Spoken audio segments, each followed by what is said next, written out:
পেহেলগামে হামলার ঘটনায় ভারতীয় বিমানের জন্য আকাশসীমা বন্ধ করেছে পাকিস্তান।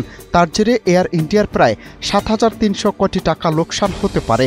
একাধিক সূত্র বলছে, টানা ১ বছর যদি পাকিস্তানের আকাশসীমা বন্ধ থাকে ভারতীয় বিমানের জন্য, তাহলে বিপুল ক্ষতি হবে এয়ার ইন্ডিয়ার। সেই নিয়েই ইতিমধ্যে মোদী সরকারের সঙ্গে আলোচনায় বসেছে একাধিক বিমান সংস্থা। চাওয়া হয়েছে ক্ষতিপূরণ। আকাশসীমা বন্ধ থাকায় ভারতের আন্তর্জাতিক বিমানের বিকল্প পথে যাতায়াত ছাড়া উপায় থাকছে না। সেই কারণে প্রত্যেক আন্তর্জাতিক ফ্লাইটে অতিরিক্ত ১.৫ ঘন্টা সময় লাগছে। খরচও বাড়ছে লাফিয়ে। সব মিলিয়ে সপ্তাহে খরচ বাড়ছে ১১১ কোটি টাকা, মাসের হিসেবে প্রায় ৪৪১ কোটি টাকা।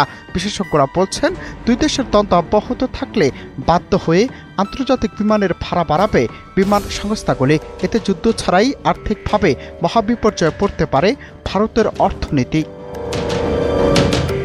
হঠাৎ করে চলমান উত্তেজনায় পাকিস্তানের আকাশসীমা বন্ধে খরচ বেড়ে যাওয়া নিয়ে ইতিমধ্যেই কেন্দ্রের সঙ্গে আলোচনায় বসেছে Air India, Air India Express, IndiGo, SpiceJet, Akasa এয়ারের মতো একাধিক বিমান সংস্থা। বেসামরিক বিমান পরিবহন মন্ত্রণালয়ের কাছে সংস্থাগুলির তরফে জানানো হয়েছে, পাকিস্তানের আকাশসীমা বন্ধের বড়সড় প্রভাব পড়েছে।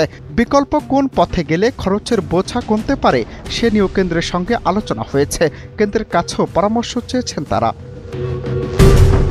পরিসংখ্যান বলছে, প্রতিদিন ২০০ থেকে ৩০০ ভারতীয় ফ্লাইট পাকিস্তানের আকাশসীমা অতিক্রম করে।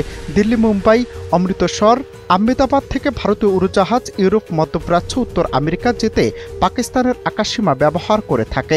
সেই তুলনায় ভারতের আকাশসীমা বন্ধ হওয়ায় খুব বেশি প্রভাব পড়বে না পাকিস্তানের, কেননা পূর্বমুখী ফ্লাইটে সহজেই ভারতকে এড়িয়ে চীনের আকাশসীমা ব্যবহার করতে পারবে দেশটি।